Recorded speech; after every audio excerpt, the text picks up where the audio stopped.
Gas সংকটে আরও ৩০০ কারখানা বন্ধের পথে। দ্রুত সমস্যার সমাধান না হলে অভ্যন্তরীণ উৎপাদন কমার পাশাপাশি রপ্তানি আয়ের নেতিবাচক প্রভাবের শঙ্কা। সন্ত্রাসবাদ ইস্যুতে বাংলাদেশকে সতর্ক করেছে দিল্লি। সন্ত্রাসবাদের স্বাভাবিকীকরণ উচিত নয়, ওমানে পররাষ্ট্র উপদেষ্টা তৌহিদকে বলেছেন ভারতের পররাষ্ট্রমন্ত্রী। রাজধানীর খিলগাঁওয়ে আগুনে পুড়ে গেছে 2টি সমিল, 20টি গ্যারেজ ওয়ার্কশপ। কেউ হতাহত হয়নি। গুলশানের করাইল বস্তিতেও আগুন। দেখছিলেন ক্রাউন সিমেন্ট সংবাদ শিরোনাম। দিনে বন্ধ, রাতে সামান্য গতিতে চলছে শিল্প কলকারখানা।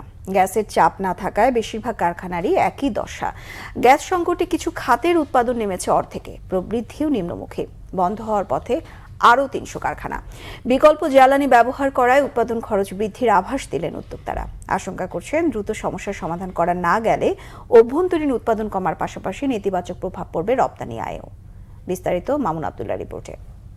এখন বাজে দিনের 3:30। দিনের এই সময়ে গার্মেন্টসটির এই সেকশনে কোলাহলে মুখর থাকার কথা থাকলেও গ্যাসের চাপ না থাকার কারণে ইঞ্জিন প্রায় সবগুলো বন্ধ করে দিয়ে বসে আছেন এখানকার ওয়ার্কাররা।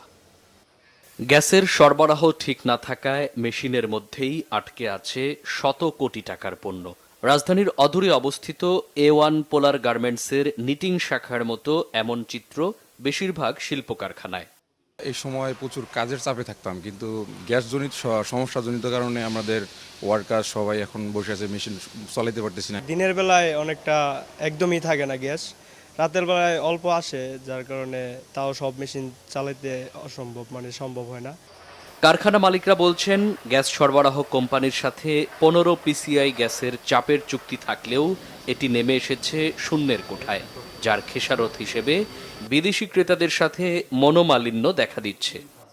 গভর্নমেন্টের কাছ থেকে 15 PSI এর গ্যাস লাইন গ্যাস পাওয়ার কথা আমাদের, ওই অনুযায়ী আমাদের প্রতি মাসে আমরা এখান থেকে গ্যাস বিল দিতেছি 4 থেকে 5 কোটি টাকা, কিন্তু প্র্যাকটিক্যালি আমরা গ্যাস পাইতেছি 1 PSI, কিছু কিছু সময় 1 PSI এর নিচে। শুধুমাত্র গ্যাসের কারণেই এর বড় ধরনের আমাদের একটা ধস নেমে আসছে, আমরা ঠিকমতো এক্সপোর্ট করতে পারতেছি না।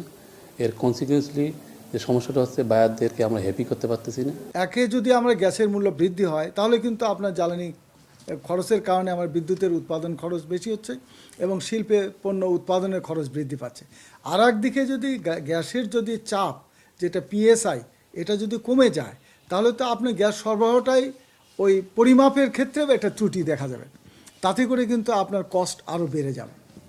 জ্বালানি সংকটে শিল্প খাতে ক্রমাগত প্রবৃদ্ধি কমছেই। এটিকে অশনি সংকেত হিসেবে দেখছেন খাত সংশ্লিষ্টরা। সম্প্রতি গ্যাস নির্ভর বিভিন্ন খাতে উৎপাদন কমেছে 25 থেকে 50%। অনেক কারখানা বন্ধ হয়ে গেছে, বন্ধের পথে আরও বেশ কিছু কারখানাও। এ অবস্থায় সরকারকে সর্বোচ্চ অগ্রাধিকার দিয়ে গ্যাস সরবরাহ বাড়ানোর দাবি শিল্প মালিকদের। আমদানি করলে সেখানে একটা কমিশন বাণিজ্যের ব্যাপার থাকে, সেই উদ্দেশ্যেই মূলত উৎপাদন না করে আমদানিতেই নির্ভরশীল হয়ে পড়েছিল আগের সরকার। তো আমরা মনে করি যে এখন আমদানি করে হলেও অন্তত যে সংকটটা বর্তমানে রয়েছে, এই সংকটটা যেন সমাধান করা হয়। তিতাসের বিতরণ এলাকায় বর্তমানে গ্যাসের দৈনিক প্রায় 2500 মিলিয়ন ঘনফুট চাহিদা থাকলেও সরবরাহ করা হচ্ছে 1500 থেকে 1600 মিলিয়ন ঘনফুট। চাহিদার তুলনায় সরবরাহের বড় ঘাটতির কারণেই সংকট দেখা দিচ্ছে। তবে এ ব্যাপারে কথা বলতে রাজি হননি জ্বালানি ও খনিজ সম্পদ উপদেষ্টা। মামুন আবদুল্লাহ, বাংলা ভিশন, ঢাকা। বাংলাদেশকে সন্ত্রাসবাদ ইস্যুতে সতর্ক করেছে ভারত। গেল সপ্তাহে ওমানের রাজধানী মাস্কাটে বাংলাদেশের পররাষ্ট্র উপদেষ্টা তৌহিদ হোসেনের সঙ্গে বৈঠকে ভারতের পররাষ্ট্রমন্ত্রী এস জয়শঙ্কর এই হুঁশিয়ারি দেন। শুক্রবার নয়াদিল্লিতে ভারতের পররাষ্ট্র মন্ত্রণালয়ের সাপ্তাহিক ব্রিফিংয়ে মুখপাত্র রণধীর জয়সওয়াল এ তথ্য নিশ্চিত করেন। বলেন, মাস্কাটে ওই বৈঠকে বাংলাদেশের পররাষ্ট্র উপদেষ্টা সার্ক পুনরুজ্জীবনের প্রসঙ্গটি তুলেছিলেন। জয়শঙ্কর ভিন্ন প্রসঙ্গ টেনে তৌহিদ হোসেনকে বলেন, বাংলাদেশে সন্ত্রাসবাদের স্বাভাবিকীকরণ উচিত নয়। ব্রিফিংয়ে জয়সওয়াল বলেন, দক্ষিণ এশিয়ার সবাই জানে কোন দেশ তার কী ধরনের কর্মকাণ্ড সার্ককে কোণঠাসা করে রেখেছে। সংবাদ সম্মেলনে বাংলাদেশের উপদেষ্টার কিছু মন্তব্য নিয়ে প্রশ্ন করা হয়। এতে রণধীর জয়সওয়াল বলেন, ভারত এসব মন্তব্য নজরে রেখেছে। এ ধরনের মন্তব্য অবশ্যই সহায়ক নয়। এর প্রতিক্রিয়া কি তা বাংলাদেশের উপদেষ্টাদেরই ভেবে দেখা উচিত। রাজধানীর খিলগাঁওয়ের তালতলায় একটি করাত কলে আগুনে পুড়ে গেছে 20টি গ্যারেজ, ওয়ার্কশপ ও 2টি সমিল। শুক্রবার সন্ধ্যার পর আগুনের সূত্রপাত হয়। ফায়ার সার্ভিসের 10টি ইউনিট 2 ঘন্টার চেষ্টায় আগুন নিয়ন্ত্রণে আনে। বৈদ্যুতিক শর্ট সার্কিট সহ বিভিন্ন কারণে আগুনের সূত্রপাত হয়ে থাকতে পারে বলে মনে করছে ফায়ার সার্ভিস। ক্ষয়ক্ষতির চিত্র এখনো পাওয়া না গেলেও আগুনে কেউ হতাহত হয়নি। আগুনের লেলিহান শিখা দাউ দাউ করে জ্বলছে 20টি ওয়ার্কশপ, গ্যারেজ ও 2টি সমিল। নিয়ন্ত্রণে কাজ করে ফায়ার সার্ভিসের 10টি ইউনিট। স্থানীয়রা বলছেন, হঠাৎ করে বিকট শব্দে আগুন ছড়িয়ে পড়ে চারপাশে, পুড়ে যায় গ্যারেজ ও সমিলগুলো। তাৎক্ষণিকভাবে নিজেরাই আগুন নিয়ন্ত্রণের চেষ্টা চালান উপস্থিত জনতা। গ্যাসের সিলিন্ডারের কারণে এখানে আগুন জ্বলতেছে আর কি। তারপরে আমরা দেখতে পাই 2টা গাড়ি, ফায়ার সার্ভিসের গাড়ি ওই জায়গায় পানি দিচ্ছে, কিন্তু আমরা তবু ওইটা আর কি আগুন নিয়ন্ত্রণে আনা যাচ্ছে না। ট্রান্সমিটারটা বাস্ট হয়েছিল, বাস্ট হওয়ার পরে ওখান থেকে যখন আগুনটা লেগে যায়, তখন আগুন যখন বাড়তে থাকে, ফায়ার সার্ভিস পানি দিচ্ছিল। পানি দেওয়ার পরে কিছুক্ষণের মধ্যে হচ্ছে আপনার সিলিন্ডার গ্যাসগুলো বাস্ট হয়ে থাকে। পরে মানুষ আতঙ্কিত হয়ে দৌড় দেয়, আরও বাস্ট হয়ে থাকে। সিলিন্ডার আরও ছিল মনে হয়, আরও বাস্ট হয়ে থাকে। এরপরে আগুনটা আস্তে আস্তে নিভে যাচ্ছে। আগুন লাগার ঠিক 1 ঘন্টার মধ্যে ফায়ার সার্ভিস এসে পড়ছে। এর আগে একটা ছিল, এরপরে আর্মি এবং পুলিশ এসে ঘটনা নিয়ন্ত্রণে। পরে ফায়ার সার্ভিসের 10টি ইউনিট প্রায় 2 ঘন্টার চেষ্টায় আগুন নিয়ন্ত্রণে আনে। ফায়ার সার্ভিস বলছে, কেমিক্যালের ড্রাম বিস্ফোরণ থেকে আগুন চারপাশে ছড়িয়ে পড়ে। এটা আনুমানিক আমরা বলতে পারবো প্রাথমিকভাবে। আমাদের সোর্স এটা তদন্ত সাপেক্ষ। এটা কি কোনো একটা অক্সিঅ্যাসিটিলিন শিখা থেকে হয়েছে, না এটা কোনো কেউ সিগারেট খেয়ে করেছে, না কেউ এখানে মানে সাবোটাজ হয়েছে, এই প্রত্যেকটা বিষয় আমাদেরকে দেখতে হবে, বিচার করে দেখতে হবে। তবে এখানে যেটা মনে হয় যে অনেকগুলো সোর্স হতে পারে।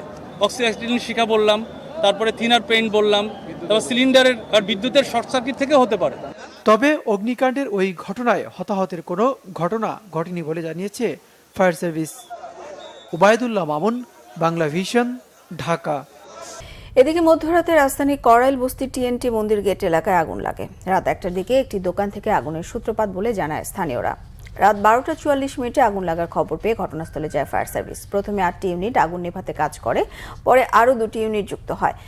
ঘণ্টাখানেকের চেষ্টায় আগুন নিয়ন্ত্রণে আনে ফায়ার সার্ভিস। প্রত্যক্ষদর্শীরা জানিয়েছেন, একটি দোকান থেকে আগুন লাগার পর বস্তির আশপাশের ঘরগুলোতেও তা ছড়িয়ে পড়ে। আগুনের ভয়াবহতা থাকলেও কোনো প্রাণহানির খবর পাওয়া যায়নি। প্রাথমিকভাবে আগুনের সূত্রপাতের কারণ নিশ্চিত করতে পারেনি ফায়ার সার্ভিস ও সিভিল ডিফেন্স। এই ছিল এখনকার মতো। পরের সংবাদ বেলা 2টায়। একটাই রয়েছে নিউজ টপ 10, দেখার আমন্ত্রণ রইল।